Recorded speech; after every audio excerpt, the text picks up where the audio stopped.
તાજેતરમાં operation mule account અંતર્ગત રાજ્યભરમાં સાયબર ફ્રોડ નાણાંની હેરફેર માટે બેંક એકાઉન્ટ્સના દુરુપયોગ કરનારાઓ વિરુદ્ધ અભિયાન આરંભ થયું હતું, જેમાં જામનગરમાંથી પણ સંખ્યાબંધ શખ્સો વિરુદ્ધ કાર્યવાહી થઈ હતી. ફરી એક વખત સાયબર ફ્રોડ માટે બેંક ખાતાઓના દુરુપયોગનું કૌભાંડ ધૂણ્યું છે. જામનગર સાયબર ક્રાઇમ પોલીસે 4 શખ્સને ઝડપી લઈ 5 લાખ રોકડ કબજે કરી કાયદેસર કાર્યવાહી કરી છે. આ લોકો અલગ અલગ બેંક ખાતાની કીટ કમિશનથી મેળવી છેતરપિંડી કરતા હોવાની મોડસ ઓપરેન્ડી સામે આવી છે. પોલીસ દ્વારા જનતાને અપીલ કરવામાં આવી છે કે પૈસા કે કમિશનની લાલચમાં આવી કોઈપણ વ્યક્તિને તમારું ATM card, chequebook, OTP, pin કે કેવાયસી આપશો નહીં. તેનો દુરુપયોગ થશે તો ખાતાધારકની પણ જવાબદારી બનતા કાયદાકીય કાર્યવાહીનો સામનો કરવો પડી શકે છે.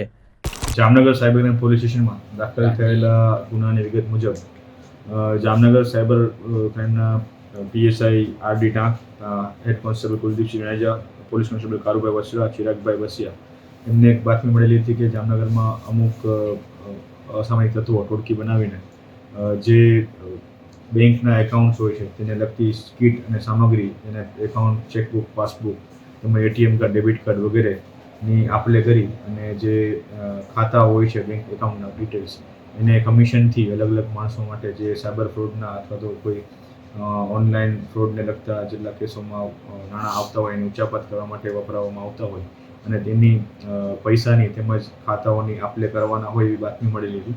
આ બાતમીના આધારે સાયબર ક્રાઇમ પોલીસ સ્ટેશન દ્વારા એક જગ્યાએ રેડ કરવામાં આવતા આ કુલ 4 વ્યક્તિઓની સ્થળ પરથી અરેસ્ટ કરવામાં આવ્યા છે, ધરપકડ કરવામાં આવેલી છે અને આ બાબતનો જામનગર સાયબર ક્રાઇમ પોલીસ સ્ટેશનમાં ગુનો દાખલ કરવામાં આવ્યો છે, જેમાં ભારતીય ન્યાય સંહિતાની કલમ 317(2), 318(4) અને 61(2) તેમજ આઈટી એક્ટની 66D મુજબ ગુનો દાખલ કરવામાં આવેલો છે.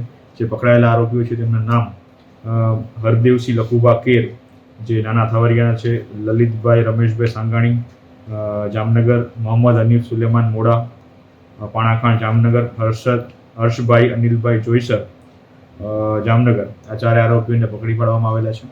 તેમજ આમાં એક વ્યક્તિ જે આ લોકો સાથે સંપર્કમાં હોય અને આમને ગાઈડ કરતા હોય એવા એક વ્યક્તિ જેનું નામ રાજ ચંપાવત છે, મૂળ રાજસ્થાનના છે, તેમની આરોપીને અટક કરવાની બાકી છે.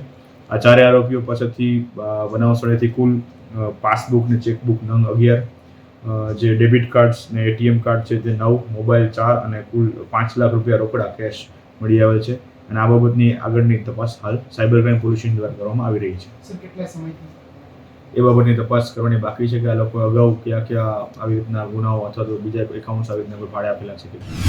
ધ્રોલ પોલીસ સ્ટેશન ખાતે એફઆઈઆર નંબર 38/2026 નો ગુનો આજે સવારે 6:30 વાગે દાખલ થયેલ હોય, જેમાં ભારતીય ન્યાય સંહિતાની કલમ 331(4), 305A, 54 મુજબનો ગુનો દાખલ થયેલ હોય. ફરિયાદમાં મૂળ જે ફરિયાદી છે એ ફરિયાદીની જે દુકાન છે એ દુકાનની પાછળના ભાગ પર અજાણ્યા ચોર ઈસમોએ બાકોરું પાડીને દુકાનની અંદર પ્રવેશ કરી ત્યાં સોનાના અને ચાંદીના જે દાગીના હતા તે શોકેસમાંથી અને તિજોરીમાંથી ચોરી કરીને ફરાર થયા છે. લગભગ 3 કિલોગ્રામ જેટલો ચાંદીના દાગીના છે અને 150 ગ્રામ જેવા સોનાના દાગીના છે.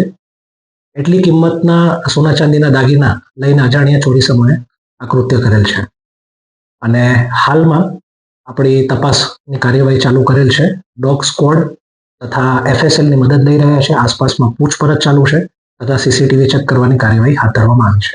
કોલેજ ખાતે મકર સંક્રાંતિની ઉજવણીના ભાગરૂપે અમે તમામ ડેન્ટલ એસોસિએશન તેમજ ડેન્ટલ કોલેજ જામનગરના વિદ્યાર્થીઓ તેમજ તમામ સ્ટાફ એક નવતર પ્રયોગ અભિયાન આદર્યું છે.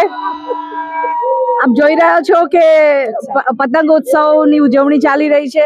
આ સાથે અમે એક એવો પ્રયાસ કર્યો છે કે દાંતના આરોગ્ય, મોઢાના આરોગ્ય તેમજ વ્યસન મુક્તિ માટેના જે સંદેશાઓ છે અમે આ પતંગ ઉપર લખી અને પતંગ દ્વારા પતંગ જ્યાં પણ કપાઈને જાય ત્યાં સુધી આ પહોંચાડવાની, સમાજમાં આ જાગૃતિ લાવવાનો એક અભિગમ પ્રયાસ કરેલો છે. આ સાથે અમારી સાથે ઇન્ડિયન ડેન્ટલ એસોસિએશનના તમામ ડોક્ટરો પણ જોડાયેલા છે, ગવર્મેન્ટ ડેન્ટલ કોલેજના તમામ વિદ્યાર્થી તેમજ સ્ટાફ આ જહેમત અને ઉઠાવી અને આજે આ ઉત્સવની એક આનંદ લઈ રહ્યા છે. હાપાના શ્રી જલારામ મંદિર સંલગ્ન શ્રી મંગળા વિઠ્ઠલેશ ગૌશાળામાં મકર સંક્રાંતિ પર્વ નિમિત્તે ગૌમાતાઓ માટે અન્નકૂટ ઉત્સવનું આયોજન કરવામાં આવ્યું હતું.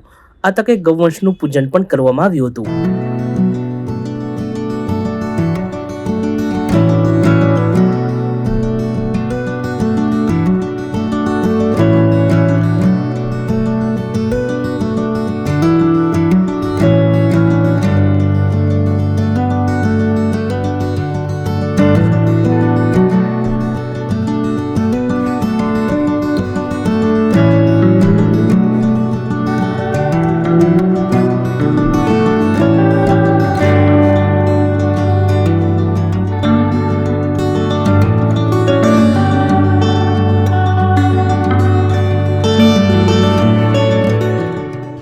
સચોટ સમાચારો સૌથી ઝડપી મેળવવા માટે અમારી ચેનલને સબસ્ક્રાઇબ કરો.